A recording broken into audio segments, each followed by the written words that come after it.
किसी भी बात हमें रेफरेंस टू टेक्स्ट उस चैप्टर को देखना चाहिए ताकि उस बात को हम अच्छे तरीके से समझ सकें।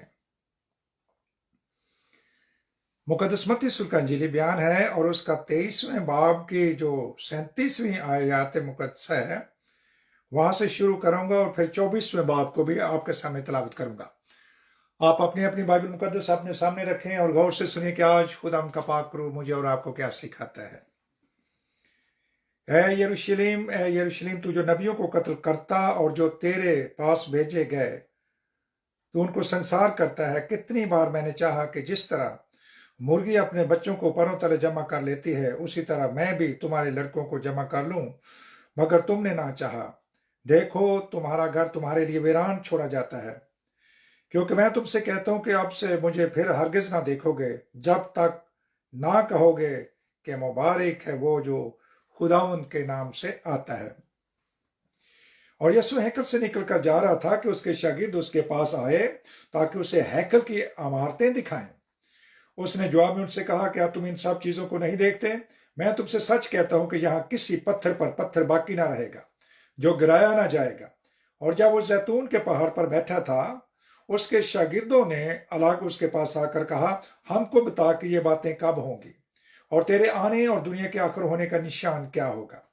यीशु ने जवाब में उनसे कहा, खबरदार कोई तुमको गुमराह न कर दे, क्योंकि वह तेरे मेरे नाम से आएंगे और कहेंगे कि मैं मसीह हूं। बहुत से लोगों को गुमराह करेंगे और तुम लड़ाइयां और लड़ाइयों की अफवाह सुनोगे। खबरदार घबरा न जाना, क्योंकि इन बातों का वाकया होना जरूर है, लेकिन उस वक्त खात्मा न होगा। क्योंकि कौम पर कौम और सल्तनत पर सल्तनत चढ़ाई करेगी और जगह जगह काल पड़ेंगे और भूचाल आएंगे, लेकिन ये सब बातें मुसीबतों का शुरू ही होंगी। उस वक्त लोग तुमको इज़ा देने के लिए पकड़वाएंगे और तुमको कत्ल करेंगे, और मेरे नाम की खातिर सब कौमें तुमसे अदावत रखेंगी।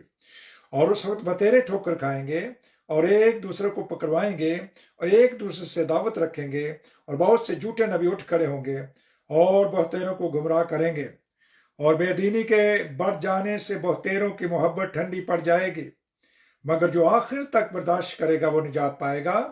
और बादशाही की इस खुशखबरी की मुरादी तमाम दुनिया में होगी, तब सब कौमों के लिए गवाही हो, ताकि सब कौमों के लिए गवाही हो, तब खात्मा होगा। बस जब तुम उस उजाड़ने वाली मकरूह चीज को जिसका जिक्र दानियल नबी की मार्फत हुआ मुकद्दस मकाम में खड़ा हुआ देखो। ब्रैकेट के अंदर लिखा है, पढ़ने वाला समझ ले, ब्रैकेट बंद। तो जो यहूदिया में हो वो पहाड़ों पर भाग जाएं, जो कोठे पर हो वो अपने घर का सामान लेने को नीचे ना उतरे, और जो खेत में हो वो अपना कपड़ा लेने को पीछे ना लौटे। मगर अफसोस उन पर जो उन दिनों में हामला हो और जो दूध पिलाती हो। बस दुआ करो कि तुमको जाड़ों में या सब्बत के दिन भागना ना पड़े, क्योंकि उस वक्त ऐसी बड़ी मुसीबत होगी कि दुनिया के शुरू से ना अब तक हुई ना कभी होगी। और अगर वो दिन घटाए ना जाते तो कोई बशर ना बचता, मगर बरगजीदों की खातिर वो दिन घटाए जाएंगे। उस वक्त अगर कोई तुमसे कहे कि देखो मसीह यहां है या वहां है, तो यकीन ना करना, क्योंकि झूठे मसीह और झूठे नबी उठ खड़े होंगे और ऐसे बड़े निशान और अजीब काम दिखाएंगे कि अगर मुमकिन हो तो बरगजीदों को भी गुमराह कर लें। देखो मैंने पहले ही तुमसे कह दिया है। बस अगर वो तुमसे कहें कि देखो वो बियाबान में है तो बाहर ना जाना, या देखो वो कोठरियों में है, तो यकीन ना करना। क्योंकि जैसे बिजली पूर्व से कौंद कर पश्चिम तक दिखाई देती है, वैसे ही इब्ने आदम का आना होगा। जहां मुर्दार है वहां गिद्ध जमा होंगे। आशीषो, ये पूरा टेक्स्ट मैंने आपके सामने पढ़ा।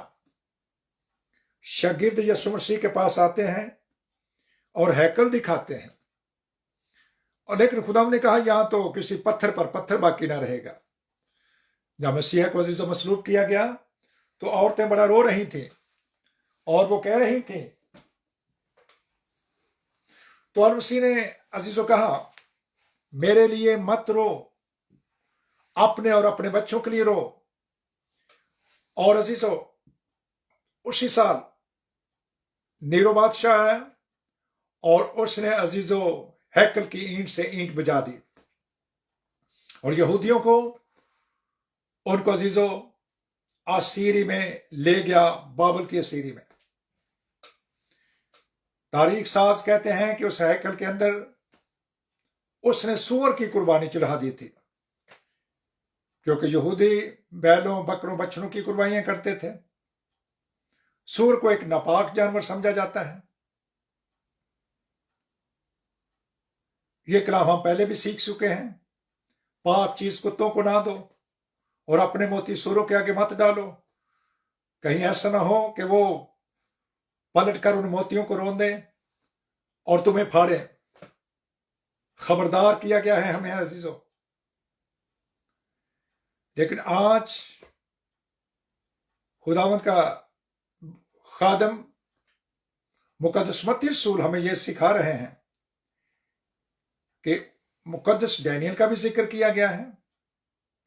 मुकद्दस डैनियल के जमाने में नबूकदनेस्सर बादशाह ने एक अजीजो मूर्त बनवाई और उसके बाद उसने सबसे कहा कि इसको सिजदा करो, लेकिन जो इसको सिजदा नहीं करेगा उसको आग की भट्टी में डाला जाएगा। अब आज अब फी जमाना, अब वो कौन सी मूर्त है? तू मेरे हजूर कोई मूर्त ना बनाना, ना कोई तराशी हुई, ना कोई निशान बनाना। साथ ही मसीह ने अपनी सेकंड कमिंग का भी जिक्र कर दिया है और आमदे सानी के से पहले उन्होंने कहा यह होगा, झूठे मसीह आ जाएंगे, झूठे यस्सु भी आएंगे, झूठी नबूवतें करेंगे, अजीब निशान भी दिखाएंगे, लेकिन तुम उनका यकीन ना करना। अब यहां पर पहाड़ का भी जिक्र किया गया अजीजों। पहाड़, जैतून के पहाड़ का भी जिक्र है। लेकिन सामरी औरत ने जब पूछा यीशु मसीह से, जब पानी के बहाने उनसे बात करने लगे, तो उन्होंने क्या कहा? उन्होंने कहा कि ऐ ख्रिस्तुस, तेरी इबादत हम कहां जाकर करें? क्या उस पहाड़ पर? क्या यरूशलेम में? तो उन्होंने कहा कि तुम्हें ना किसी पहाड़ पर जाने की जरूरत है और ना ही यरूशलेम जाने की जरूरत है।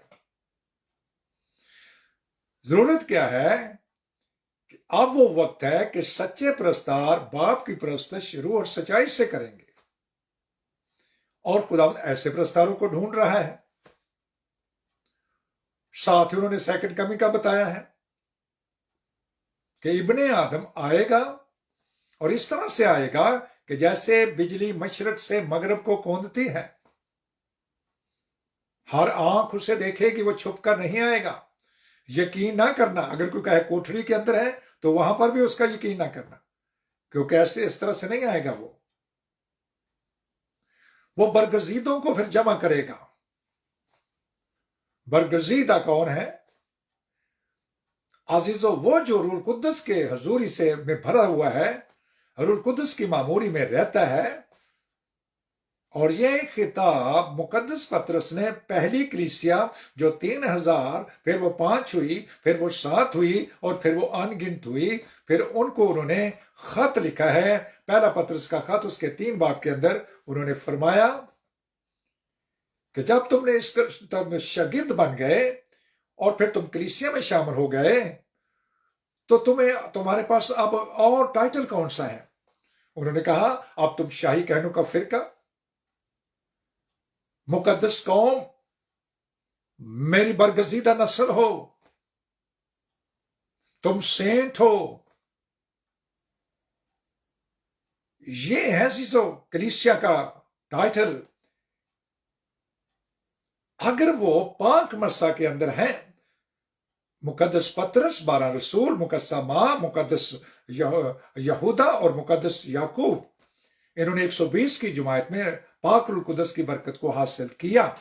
तब अजीजों, पाक रूल कुदस के मस्सा के वसीले से मुकद्दस पतरस ने जब पहला लेक्चर दिया, पहला उस कलाम सुनाया, तो उसके जवाब में 3000 लोगों के दिलों पर चोट लगी है और उन्होंने उनको पूरी स्टडी दी है। उन्होंने कहा तौबा, दूसरा स्टेप, अपने गुनाहों के मुआफी के लिए यीशु मसीह के नाम पर पानी का बपतिस्मा, और फिर रूल कुदस की बरकत जैसे 120 की जमात ने पाई, गैर जुबानों के साथ। रूल कुदस की बरकत गैर जुबानें, नई नई जुबानें, आदमियों की जुबानें, फरिश्तों की जुबानें, बेगाना जुबानें, ये सारा अजीजों रूल कुदस की निशानी है। और इसी से रूल कुदस की फिर मामूरी शुरू हो जाती है। इनको कहा गया है बरगजीदा। बरगजीदा लोगों को जमा किया जाएगा चारों समतों से। बरगजीदा जो लोग हैं उनको अजीजों खुदावंद अपने साथ ले जाएगा। दो औरतें चक्की पीसती होंगी, एक ले ली जाएगी, एक छोड़ दी जाएगी। दो शख्स खेत में हल चला रहे होंगे, एक ले लिया जाएगा, एक छोड़ दिया जाएगा। दो शख्स बिस्तर पर लेटे होंगे, एक ले लिया जाएगा, एक छोड़ दिया जाएगा। जिस तरह नूह के जमाने में लोग खाते पीते थे और सर को छो रहा था, तो अजीजों वो वक्त आ गया कि जो मुकद्दस नूह के वसीले से उनको इंतबा किया जा रहा था, तौबा करो और अपने गुनाहों से बाज आ जाओ।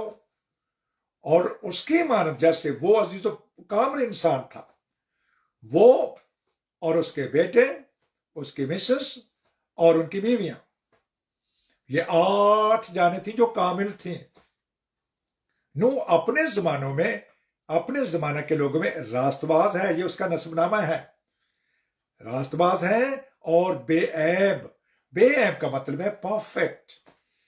आप साथ किंग जेम्स वर्जन या न्यू इंग्लिश बाइबल अपने पास रखें, वहां से तर्जुमा देख लिया करें। ये लोग हैं अजीजों जो कामिल लोग हैं, जो पाक मस्सा में रहते हैं, पाक रूह कुदस की रहनुमाई में चलते हैं। इसके लिए आप इब्रानियों 12 बाब की भी स्टडी कर सकते हैं, जहां पर 22-23 आयत के अंदर भी लिखा हुआ है अजीजों। वहां पर कलाम पाक में लिखा है, पेलौठों की आम जमायत यानी कलीसिया, जिसके नाम आदिल मुनसफ ने, यानी अदल करने वाले ने, जिसका ऐसा इंसाफ करने वाले ने खुद लिखे हैं, यानी कामल की हुई रूहें हैं। ये कलाम कहता है, ये मैं नहीं कहता। ये हैं बरगजीदा लोग, इनको वो जमा करेगा, जिसका जिक्र आप तस्सलीकियों के खत में भी पढ़ सकते हैं कि खुदावंद मुकर्रब फरिश्तों के साथ, आग के से शोलों के साथ आएंगे, यीशु मसीह खुद। और वो अजीजों, वो जो मसीह में मोए हैं, पहले तो वो जी उठेंगे और हवा में उड़कर उसका इस्तेकबाल करेंगे। और फिर उसके बाद कुछ जो मुफक्रीन हैं वो ये कहते हैं, पहली बारी उनकी होगी और उसके बाद फिर दोबारा वो लेने के लिए आएंगे। वो जो पहले शामिल हो चुके उनके साथ दोबारा फिर आएंगे। लेकिन अजीजों, ऐसा नहीं लिखा गया कलाम में। इस बात से बहुत से मुफक्रीन मुतफिक नहीं है और ना ही कलाम इसकी शहादत देता है। पहला हिस्सा होगा वो जो मसीह में मोए हैं वो जी उठेंगे। मसीह में मरना,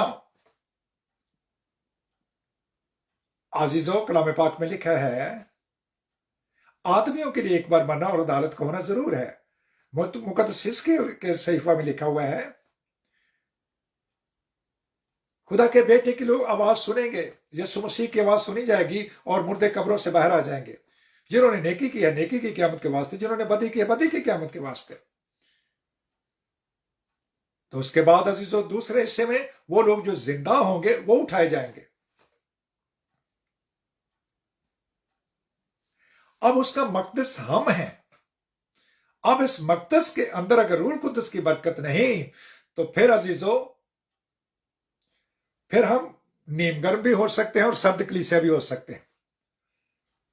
हम सारी रवायत कर रहे हैं, गीत भी गा रहे हैं, प्रस्तुश भी कर रहे हैं, रोजे भी रख रहे होंगे, चंदा भी डालते हैं, दहिया भी देते होंगे, बहुत से नेक काम भी करते होंगे। लेकिन रूह के मस्सा के बगैर, मुआफ कीजिए, ये कलाम कहता है, ये मैं नहीं कहता। रूह कुद्दस के वसीला से जो चल रहे हैं, ये है हकीकी अजीज बरगजीदा लोग। ये हवा में उड़कर उसका इस्तेमाल करेंगे। और फिर मुकाशफा के अंदर यही जो बरगजीदा कलीसिया है वो बर्रा के साथ बैठकर अदालत करेगी, इसकी अदालत नहीं होगी। ये कलाम पाक तीनों कुतुब मुकद्दसा कहती हैं, यानी कैथोलिक तर्जमा, प्रोटेस्टेंट तर्जमा और ऑर्थोडॉक्स तर्जमा। और तीनों बाइबल्स के अंदर अजीज होती हैं, कुतुब मुकद्दसा के अंदर ये 27 किताबें हैं। पुराना अहदनामा फर्क है, उसके अंदर अजीजों हमारे जो कैथोलिक भाई उनके वो 72 किताबें हैं, और जो हमारे ऑर्थोडॉक्स भाई उनके वो 86 किताबें हैं उनके पास। पुराने अहदनामे में ज्यादा है, लेकिन न्याय अहदनामा तीनों में बराबर है। और ये सारा कलाम भी वैसे ही लिखा हुआ है। इसलिए अजीजों अब हमें इस कलाम पर गौर करना है। और वो मकरूह चीज क्या है? मकरूह गुनाह को ज़ाहिर करता है। मकरूह गुनाह को ज़ाहिर करता है। और इस मकदस के अंदर रूह कुद्दुस की बरकत के वसीले से हम पाक साफ रहते हैं। पाक रूह हमारी आंखों को, हमारे दिल को और जिस्म के कामों पर गलबा देने का फजल देता है हमें। हम गालिब आते हैं इसके वसीले से। हमारे ऊपर इब्लीस ज्यादा अटैक करता है, क्योंकि वो ये जानता है कि नीम गर्म और सर्द जो कलीसिया है वो तो उसकी कलीसिया है। इसलिए अजीजों अगर ऐसा ना होता तो मुकाशफा में ये सरगर्म और नीम गर्म और सर्द का जिक्र नहीं होना चाहिए था, सिर्फ कलीसिया होनी चाहिए थी। सिर्फ कलीसिया। वो कोई भी उसका नाम हो सकता है, वो कैथोलिक हो, प्रोटेस्टेंट हो, पेंटिकॉस्ट हो, ऑर्थोडॉक्स हो, सल्वेशन आर्मी हो, जितने भी नाम और भी बहुत से हैं अजीजों। लेकिन वहां पर अजीजों इसको 3 हिस्सों में क्लासिफाई किया गया है। अब अजीजों मुझे और आपको देखने के, क्या मैं उसका मकदस हूं? क्या मेरे अंदर रूह कुद्दुस बसा हुआ है? पहला ग्रंथ 3 बाब और 16 आयत में लिखा है, क्या तुम नहीं जानते कि तुम जिंदा खुदा का मकदस हो और खुदा का रूह तुम्हारे अंदर रहता है? और जब रूह रहता है अजीजों तो फिर लिखा है रोमियो 8 बाब और उसकी अजीजों 9, 10, 11वीं आयत को पढ़े, वहां पर लिखा है जिसमें मसीह का रूह है वो गुनाह की तरफ से मुर्दा है और रास्तबाजी किस बाब से जिंदा है। कैसी रास्तबाजी? मसीह की तरह का रास्तबाज, मसीह की तरह रहने वाला, मसीह की तरह, क्योंकि हम अपने आप में हम कमजोर हैं। हम अपने आप को अजीजों रास्तबाज नहीं बना सकते।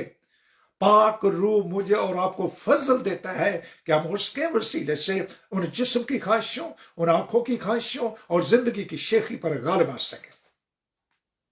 ये है दर हकीकत कुंजी जिसको हमने लेना है। और यही रूह कुद्दुस अजीजों हमें हवा में उड़ने का फजल भी देगा।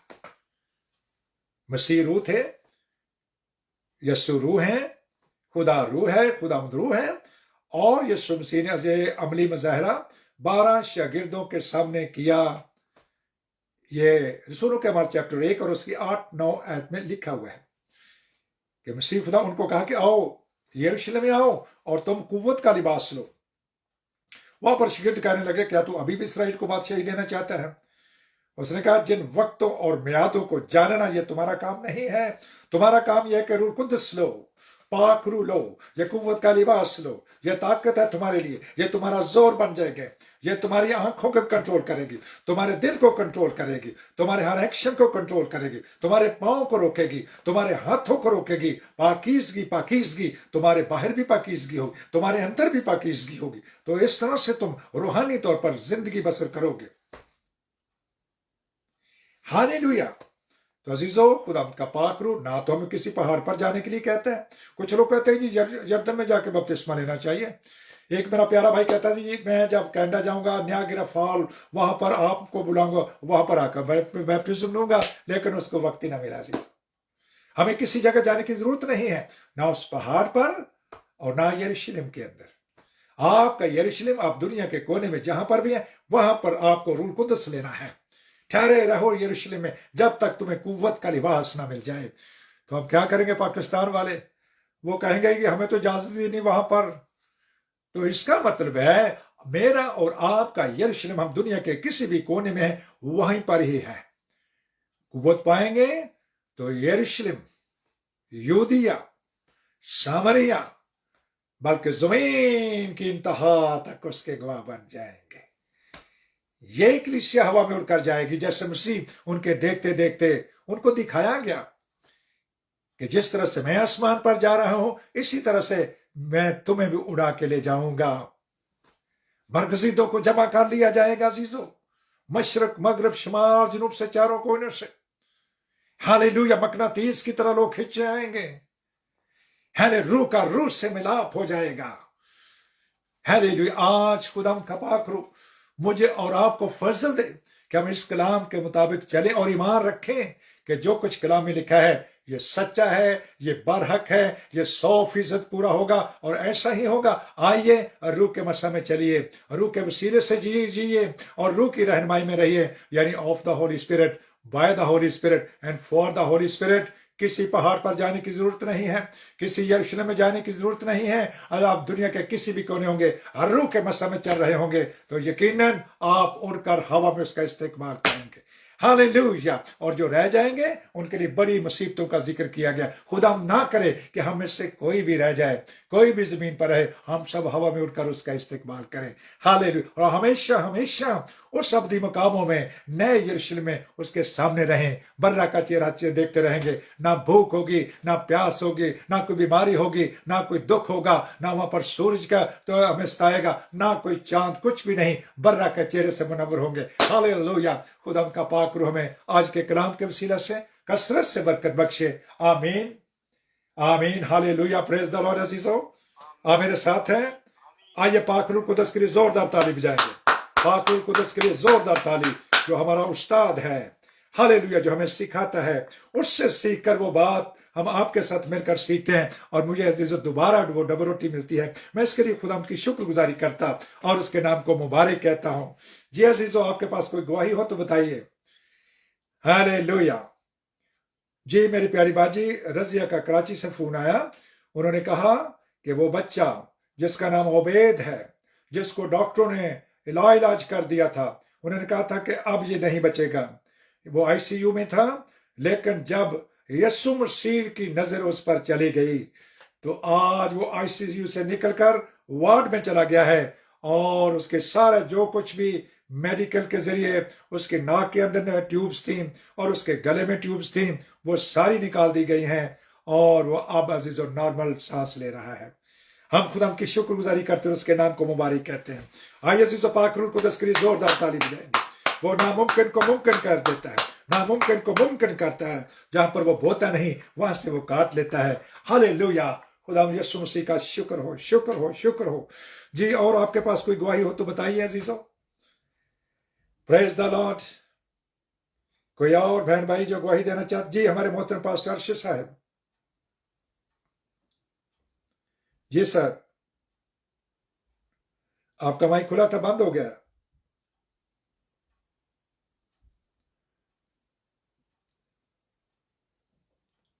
जी, चाहत के आईडी से। जी मेरे प्यारी बेटी, आपकी मामा बिल्कुल सही सोती हैं बेटा। उनको काफी प्रॉब्लम था वो रात के पहरों में। उन्होंने बताया था कि वो ठीक है। जी बेटा, दोबारा तो नहीं कोई प्रॉब्लम हुआ? मामा ठीक है? जी पास्टर जी, सलाम। हालेलुया। सलाम बाजी जी। प्रेज द लॉर्ड बाजी, बिल्कुल ठीक ठाक। पास्टर जी, शुक्र है खुदावंद का। दुआ में जरूर याद रखें। बस कोई ना कोई परेशानी बनती रहती है। वो फिर मेरा जो है ना डिप्रेशन बढ़ जाता है, उसकी वजह से फिर मुझे नींद नहीं आती। बाकी खुदावंद का लाख शुक्र है कि आप सब दुआएं करते हैं, तो आपकी दुआओं के वसीले से बस मैं चल फिर रही हूँ। हालेलुया बाजी। बस पाक रूह इसीलिए खुदा ने आपको दिया ना, वो हमारा जोर बन जाता है। अफवाहें सुन करके लोगों की जान में जान नहीं रहती। पता चल जाए मेरे जिस्म के अंदर ये प्रॉब्लम है तो वो बेचारा वहीं पहले ही मर जाता है। इसलिए ईमानदार जो रूह से भरा हुआ है वो नहीं घबराता अफवाहों से भी, और वाकई कभी हकीकत भी हो। कभी हमारे जिस्मों के अंदर कुछ हो भी सकता है क्योंकि हम इंसान हैं। लेकिन अजीजों, हमें डरना नहीं, घबराना नहीं। हमारी जिंदगी उसके हाथ में महफूज हो चुकी है। लिखा जब तुम बपतिस्मे में मर गए तो हमारी जिंदगी मसीह के साथ महफूज हो चुकी है। हालेलुया। हम उसका शुक्र करते हैं, उसके नाम को मुबारक कहते हैं। हालेलुया। तो आखिर में अजीजों, आइए आज की सारी बरकत के लिए खुदा की शुक्रगुजारी करेंगे। हमारी प्यारी बाजी शिमाइला, आप दुआ करें बेटा जी, और उसके बाद भाई जॉर्ज दुआरबानी में हिस्सा लेंगे और हमारे मोहतरम प्यारे भाई पास्टर अरशद हमें बरकत के कलमा देंगे। जी सर, मौका है आपके लिए।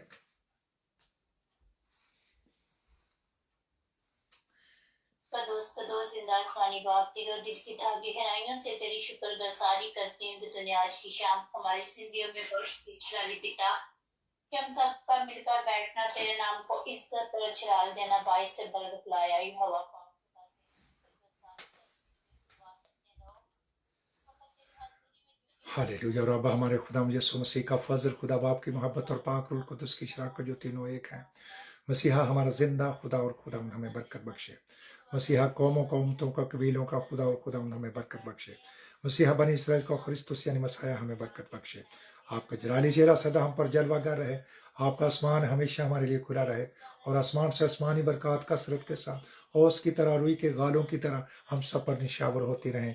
यकीनन भलाई और रहमत उम्र भर हमारे साथ साथ रहेंगी और हम हमेशा मसीहा खुदावंद का घर नया यरूशलेम जो आसमान पर है सुकूनत करेंगे। अज़ीज़ो, हमारी रूह बदन जान मसीहा के आने तक और हमारे वापस आसमान जाने तक पूरे पूरे कामिल, बेऐब, बेदाग, बगैर चोरी महफूज रहें। हमारा बुलाने वाला सच्चा है, वो ऐसा ही करेगा। Christ God bless you all. Hallelujah. अजीजों, मेरी तरफ से आप सबको बहुत बहुत सलाम। खुश रहें, बरकत पाएं और अपनी दुआ में याद रखें। थैंक यू, शुक्रिया अजीज।